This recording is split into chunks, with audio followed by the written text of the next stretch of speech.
Un Indien de 43 ans nommé Madhu a investi tout l'argent qu'il avait pour se rendre au Qatar en vue de participer à la construction des stades de la Coupe du Monde 2022. Pour cela, il a dû entre autres commencer très tôt, finir très tard et travailler très dur. Mais soudain, un jour, il est mort. Son acte de décès parle de cause naturelle. Déjà désespérément à court d'argent, sa famille en Inde apprend que la nature de sa mort signifie qu'elle ne sera pas compensée. Cela semble vraiment très dur et, peut-être, un peu mensonger. L'histoire de Madhu appartient-elle à l'un des plus grands scandales de l'histoire du sport? Nous allons bientôt le comprendre. Commençons cette histoire depuis le début. Comme certains d'entre vous le savent peut-être, l'organisation de la Coupe du Monde peut être une énorme source de revenus pour un pays. Il faut des milliards pour l'héberger. Mais les pays espèrent qu'ils feront un très bon investissement. C'est risqué, mais ça finit en général par payer. Il faut construire des stades, de nouvelles routes et des systèmes de transport. Le Qatar a construit plus de 100 hôtels ainsi qu'un nouvel aéroport. Rien de tout cela n'était bon marché. D'après certains rapports, le pays aurait dépensé 220 milliards de dollars pour cette Coupe du Monde. Ce montant est inouï. La Russie, qui a accueilli la Coupe du Monde en 2018, a dépensé environ 11,8 milliards de dollars, mais il est possible que l'événement ait ajouté environ 14 millions de dollars à l'économie russe. En bref, accueillir la Coupe du Monde peut être une entreprise très bénéfique, mais c'est aussi un très gros risque. Cela pourrait potentiellement mettre en faillite une nation. Il n'est donc pas surprenant qu'un pays ose grignoter quelques pièces. On dirait que le Qatar a coupé plus de virages que les pilotes de Formule 1 durant les pistes du Grand Prix de Qatar. Nous expliquerons bientôt ce que nous entendons par là. Des milliards de personnes regardent les matchs à la télévision. Tous ces yeux sont censés voir à quel point le pays hôte est formidable. Cela signifie que c'est bon pour le tourisme. Plus de 5 millions de touristes ont visité la Russie au cours de la compétition.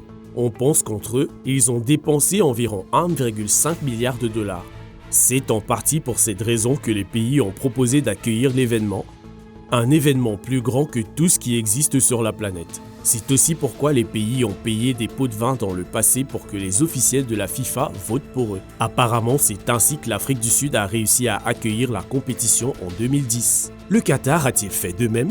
Pour certains, oui, même si les enquêtes ont jusqu'à présent exclu toute entourloupe financière de la part du Qatar. Voici ce que le Guardian a dit à ce sujet.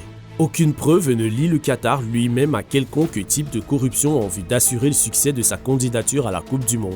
Le comité d'organisation du Qatar a toujours fermement nié une telle implication, et à juste titre.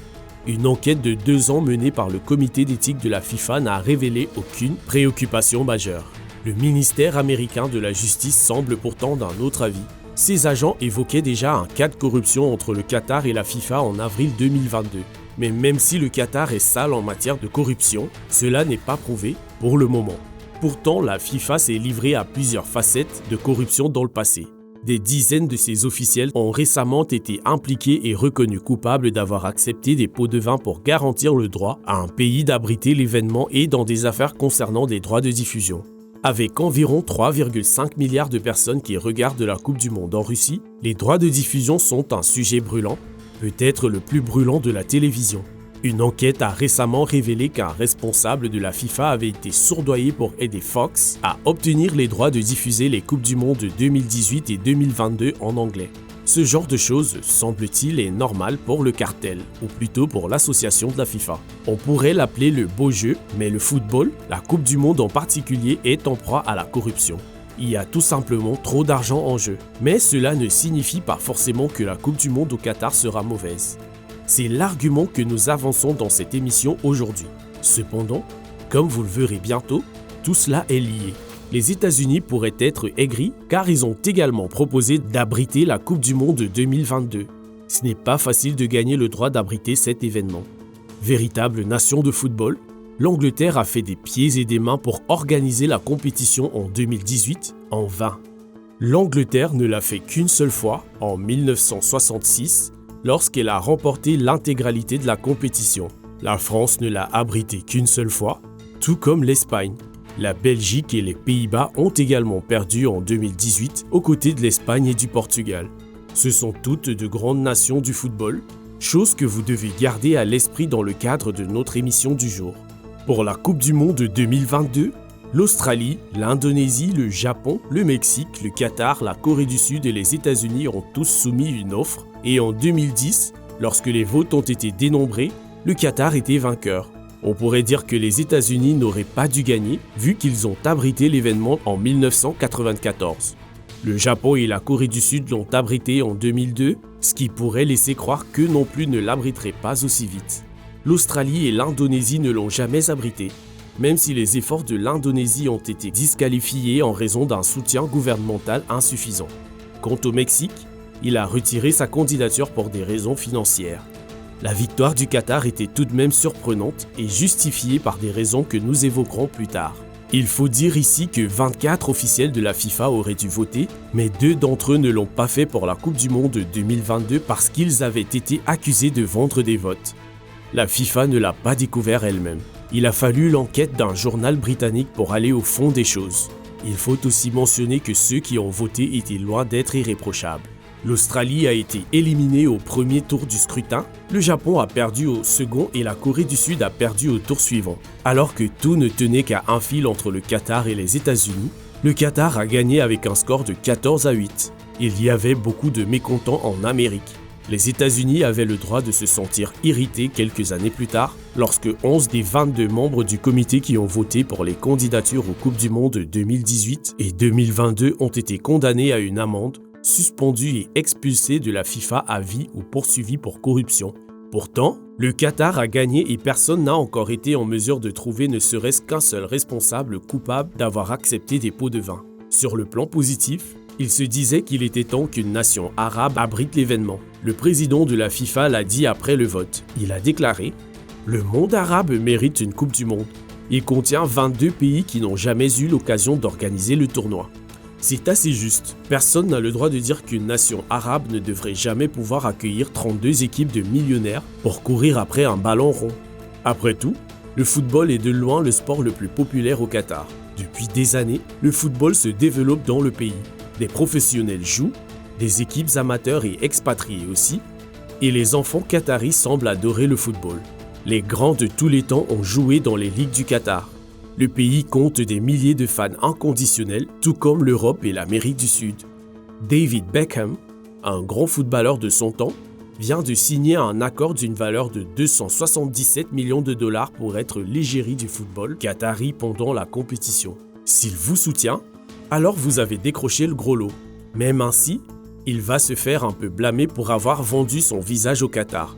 Certains médias ont dit qu'il devrait avoir honte. Mais pourquoi ? Pourquoi devrait-il ? Et pourquoi les citoyens qataris ne pourraient-ils pas assister au plus grand événement sportif du monde dans leur ville natale ? Nous vous en donnerons une liste de raisons, des plus petites aux plus grandes. L'une des raisons est tout simplement la météo. Il fait chaud au Qatar, vraiment chaud. En réalité, il fait tellement chaud qu'il se dit que les officiels de la FIFA n'auraient jamais voté pour le Qatar s'ils n'avaient pas été payés. On ne parle pas seulement de joueurs qui pourraient s'évanouir sur le terrain. Si les températures grimpent, ils pourraient tout simplement ne pas jouer. Ils ressembleront à des limaces dans l'impossibilité de regagner leur abri après le lever du soleil matinal. Même lorsqu'il fait frais au Qatar, il peut encore faire très chaud. Malgré ça, il est vrai qu'en novembre, la température sera probablement comprise entre 21 et 26 degrés Celsius. Cela peut parfois rendre le jeu difficile, en particulier lorsque les matchs se prolongent, mais les équipes ont déjà connu des Coupes du Monde chaudes. Pendant la Coupe du Monde 2014 au Brésil, la température durant plusieurs matchs était comprise entre 21 et 26 degrés Celsius. Alors, critiquer le Qatar pour sa chaleur torride revient à prétendre que cela ne s'est jamais produit avant. Les officiels qataris ont également déclaré que le pays avait construit des systèmes de climatisation à la pointe de la technologie pour aider les joueurs à se sentir à l'aise. Des stades intelligents ont déjà été testés et il semble qu'ils fonctionnent. Donc, concernant cette critique, nous pensons que les opposants n'ont pas grand-chose à dire. Seul un officiel qatari. Lorsqu'aucun match n'est prévu, les installations solaires des stades exportent de l'énergie vers le réseau électrique. Pendant les matchs, les stades tireront leur énergie du réseau. C'est la base de la neutralité carbone des stades. Il a ajouté que le Qatar aiderait plus tard d'autres pays à développer des systèmes similaires. Cela dit, une Coupe du Monde qui se déroule entre novembre et décembre a un impact négatif sur certains fans et quelques joueurs. Cela signifie que les ligues auxquelles la plupart des joueurs participent ont été interrompues. Même ainsi, la FIFA a eu l'idée de Coupe du Monde d'hiver, car de nombreux pays du monde ont des étés très chauds, l'été étant la saison traditionnelle d'organisation de l'événement. Tout cela n'aura pas d'importance pour plusieurs fans de football qui se rendront au Qatar.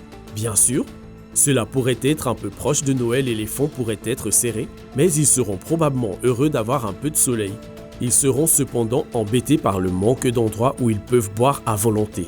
N'oubliez pas que les fans de football sont réputés pour leur alcoolisme, ce qui, dans le passé, a malheureusement conduit la plupart des Européens à se battre entre eux et à détruire des bars et des restaurants locaux. L'alcool n'est pas illégal au Qatar comme dans certains autres pays musulmans. Disons simplement que boire dans la rue et entonner à tue-tête des chants de ralliement ne serait pas apprécié durant un jour normal au Qatar. On finirait probablement par être arrêté pour l'avoir fait. Néanmoins, ce serait une bonne chose de ne pas voir d'hommes ventrus du nord de Londres crier en pleine rue aux fans des équipes adverses « Allez, allons-y les mupets !» Au début, il se disait qu'il y aurait des zones consacrées à la consommation d'alcool pendant l'événement, mais les gens ne seraient toujours pas autorisés à disjoncter dans les rues. Cela pourrait sembler assez juste pour certains fans, même si ça réduirait le plaisir de beaucoup d'autres, car leur plaisir consiste en partie à s'enivrer et à se mêler aux ressortissants des autres pays. Mais ensuite, le 18 novembre, The Guardian titrait à sa une « Le Qatar interdit la bière dans les stades de la Coupe du Monde après le revirement de la 11e heure ».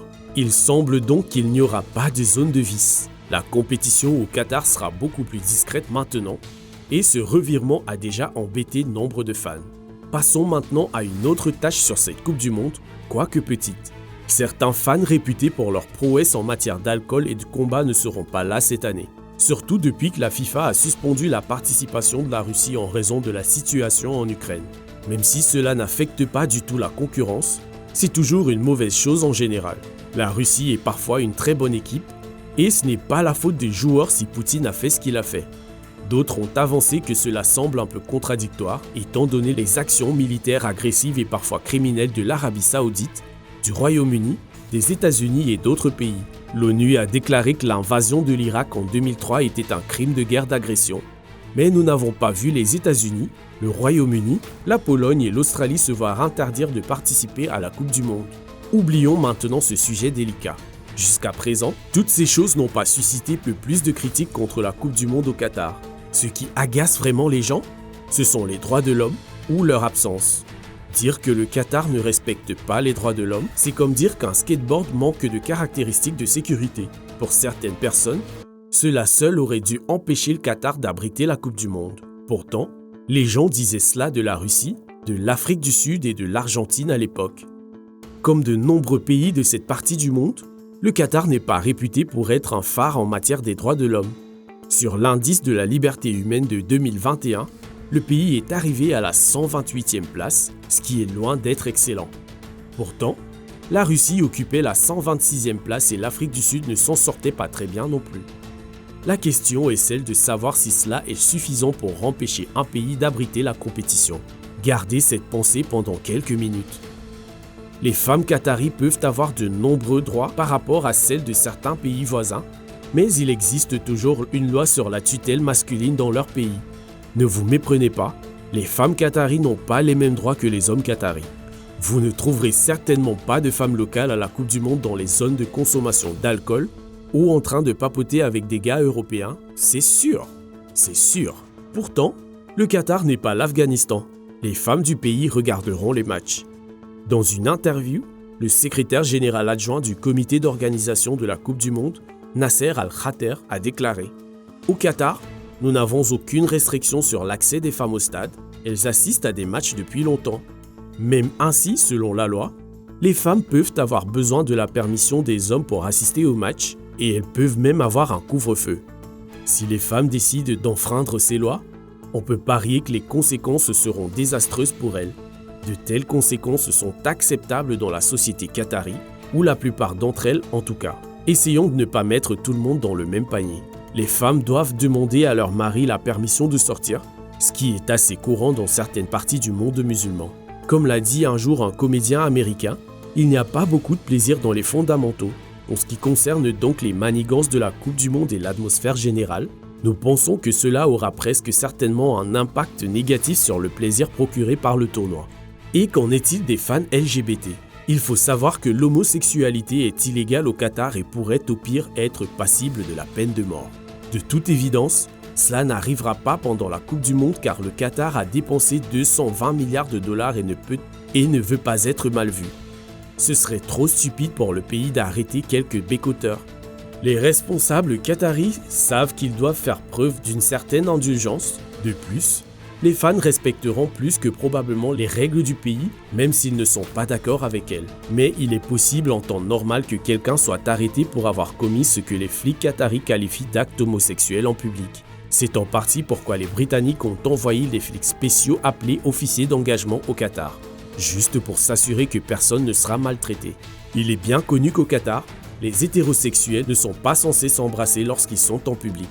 En fait, dans de nombreux pays d'Asie et d'ailleurs, un couple est perçu comme une paire d'animaux s'ils se font un câlin dans le train. Mais au Qatar, les règles informelles sont super strictes. Ce n'est pas comme en Chine où, par exemple, un baiser sournois en public fera juste croire aux gens que vous êtes grossier. Au Qatar, c'est considéré comme plus qu'un peu grossier. Néanmoins, un officiel qatari a déclaré que la communauté LGBT ne devrait pas craindre de se tenir la main ou de s'embrasser en public. Nous supposons donc que cela vaut également pour les hétérosexuels. Nul doute que cette Coupe du Monde verra également beaucoup de drapeaux de la fierté, et cela non plus n'enfreint aucune loi à moins qu'ils ne finissent par draper des mosquées. Quelque chose qui pourrait bien irriter les autorités. Mais encore une fois, il pourrait y avoir un sentiment d'oppression dans l'air. Nous parions donc que si des gens essayent de s'embrasser en public, qu'ils soient gays ou pas, les habitants qataris les regarderaient bizarrement. C'est au moins mieux que les 7 ans de prison prévus par la loi. Et si les amoureux sont musulmans, cela pourrait conduire à la mort. Il n'y a aucun cas connu, mais le harcèlement et la torture peuvent effectivement se produire. Voici ce qu'écrivait The Guardian en 2022. Désormais, les membres de la communauté gay se sont vus promettre d'être protégés par la torture physique s'ils travaillent pour le ministère de la Sécurité préventive et qu'ils l'aident à retrouver des groupes de personnes LGBTQ+. Ce n'était pas lié aux fans étrangers venus pour la Coupe du Monde, mais les choses sont différentes pour les habitants qataris. S'ils croient que le gouvernement va baisser la garde, alors ils peuvent baisser les bras. Ils ne peuvent pas ou ne devraient pas s'afficher de peur d'être repérés par un agent. Se faire repérer par un agent lors d'un match de football signifie généralement quelque chose de complètement différent. Une personne très familière avec cette affaire a dit qu'être gay au Qatar signifie vivre dans la peur, vivre dans l'ombre, être activement persécuté, être soumis à des violences physiques et mentales parrainées par l'État. Même si le Qatar a assuré que les personnes LGBT étrangères ne souffriront pas de faire ce qui leur vient naturellement, nous doutons que de nombreuses personnes LGBT aillent à la Coupe du Monde au cas où. Ce qui est une autre raison pour laquelle cette Coupe du Monde ne pourrait pas être aussi bonne que les autres. Même s'ils ont des fans inconditionnels, ils ne voudront peut-être pas dépenser leur argent dans un pays où ils pourraient être persécutés par la loi. Cela ne peut être qu'une mauvaise chose pour l'événement en général. Parlons maintenant de ce que nous avons évoqué au début de l'émission, qui est de loin la plus grosse tâche de cette Coupe du Monde. Depuis que le Qatar a remporté l'appel d'offres en 2010, tous ces milliards de dollars ont été dépensés dans la construction de nombreuses infrastructures. De nouvelles routes, un aéroport et des systèmes de transport public. Et puis il y a de nouveaux hôtels, construits en grand nombre, des restaurants et des cafés et toutes sortes de choses. Il a fallu l'aide d'environ 1,6 million de travailleurs migrants pour terminer le travail, et beaucoup d'entre eux n'ont pas passé un bon moment. De nombreux migrants ont payé un parrain pour s'y rendre, leur donnant parfois jusqu'à 1 000 $, ce qui est beaucoup pour quelqu'un dont le salaire hebdomadaire régulier correspond à ce que de nombreux Américains de la classe ouvrière reçoivent en 1 heure. Il a été signalé que de nombreux migrants ont subi des abus systématiques et ont parfois même été dans l'impossibilité de récupérer leur passeport s'ils ne signaient de formulaires indiquant qu'ils ont été payés alors qu'ils ne l'auraient peut-être pas été. Le Qatar a déclaré il y a quelque temps qu'il essayait de résoudre certains problèmes de droits de l'homme, mais il semble qu'ils n'en font pas assez pour certains médias et organisations. Les conditions de travail auraient été épouvantables pour de nombreuses personnes. En 2013, The Guardian écrivait que de nombreux employés étaient contraints de travailler sans salaire. On appelle ça communément de l'esclavage. Ces travailleurs séjournaient parfois dans des chambres infestées de rats, même si, honnêtement, les travailleurs migrants de toute l'Asie vivent généralement dans des cabanes temporaires à proximité de leur chantier de construction. Pourtant, C'est le Qatar, un pays bourré d'argent, celui qui a dépensé 220 milliards de dollars. Il aurait dû faire mieux pour ses travailleurs. Lorsqu'une équipe de la BBC s'est rendue pour enquêter sur l'endroit où ces personnes séjournaient, elles ont été interrogées par les services de sécurité et ont passé 2 jours en prison. Ces personnes avaient même été invitées à enquêter par les services du Premier ministre qatari, même si, comme cela arrive souvent, il semble que l'équipe de la BBC s'est rendue dans des endroits où elle n'était pas autorisée à aller. Cela rappelle l'époque où les journalistes étaient autorisés dans les prisons, sauf qu'ils ne pouvaient voir que les parties emménagées par les autorités et ont prescrit aux prisonniers d'avoir l'air heureux. C'est l'approche du village Potemkin pour permettre aux journalistes de faire des tournées, une approche très populaire en Corée du Nord. Pourtant, nous devons être justes et vous dire ce qu'un responsable qatari a dit. Les problèmes rencontrés par le journaliste de la BBC et son équipe auraient pu être évités s'ils avaient choisi de se joindre aux autres journalistes lors de la tournée de presse. Ils auraient pu visiter en plein jour les camps même dans lesquels ils ont tenté de s'introduire dans la nuit. Cela ne veut pas dire que tout allait bien. Loin de là. Loin de là. En 2021, The Guardian a écrit que 6500 travailleurs migrants d'Inde, du Pakistan, du Népal, du Bangladesh et du Sri Lanka étaient morts depuis que le Qatar a commencé ses projets de construction en 2010. Cela représente une moyenne de 12 corps par semaine. Bien sûr, la construction peut être un travail dangereux, mais pas à ce point-là. Le nombre de morts devrait également être beaucoup plus élevé, car les données de certains pays comme les Philippines et le Kenya n'ont pas encore été révélées. De plus, peu de décès ont été classés parmi ceux liés aux travaux de construction de ces stades. Les familles, qui attendent le retour de ce qui est habituellement l'homme de la maison, apprennent souvent que le décès n'était pas lié au travail. De nombreux décès sont simplement signalés comme étant naturels, ce qui rend presque impossible l'obtention d'une quelconque indemnisation pour la famille. Le plus grave, c'est que ces familles dépendent de ce salaire pour survivre. Les femmes se retrouvent avec des enfants à nourrir dans des endroits où il leur est incroyablement difficile de trouver un emploi décent. Tous les décès n'ont toujours pas été signalés comme étant naturels. Selon The Guardian, le sombre bilan des morts au Qatar est révélé dans de longues feuilles de calcul de données officielles énumérant les causes de décès. Blessures contondantes multiples dues à une chute de hauteur, asphyxie due à la pendaison, cause indéterminée du décès due à la décomposition. 69% des décès de travailleurs bangladais, indiens et népalais ont été signalés comme naturels. Pour les Indiens, les causes naturelles ont été signalées dans 80% des cas. Comment tant d'hommes en bonne santé sont-ils morts d'un coup? Cela vous semble-t-il étrange? Ça devrait. Mais on ne saura jamais la vérité car, la plupart du temps, il n'y a pas eu d'autopsie. Comme vous le savez, lorsque des jeunes sans problème de santé grave tombent raides morts, on fait généralement une autopsie. Pas au Qatar, semble-t-il, du moins si vous êtes pauvre et avez un passeport étranger. Jusqu'à présent, le gouvernement s'est généralement bouché les oreilles chaque fois qu'une enquête a été demandée. Les décès n'étaient pas très probablement naturels du tout et les familles des défunts méritent une compensation. Bien sûr, comme le dit le dicton, aucune somme d'argent ne le ramènera, mais croyez-nous, dans certaines parties du monde en développement, cette petite compensation pourrait être une question de vie ou de mort pour les membres de la famille. Ainsi, lorsque les fans encouragent leurs équipes, ils devraient être conscients que du sang a été versé pour qu'ils puissent s'amuser. Selon le gouvernement qatari, chaque vie perdue est une tragédie et aucun effort n'est épargné pour essayer d'empêcher chaque mort dans notre pays. Nous ne sommes pas sûrs que nous, à l'infographie, acceptons cela. Nous avons vu des vidéos désagréables. Nous avons également vu des chantiers de construction de première main en Inde, au Népal, en Thaïlande, au Myanmar, au Laos, au Vietnam et en Malaisie. Et pour être honnête, la santé et la sécurité ne semblent pas être la préoccupation primordiale dans ces pays. Pourtant, le Qatar est un diamant dans un océan de sable, bien chargé. Doha est une ville scintillante, un endroit où tout ce que vous regardez vous rappelle l'argent. L'aéroport fastueux et festonné de boutiques d'or et la nourriture y est beaucoup trop chère.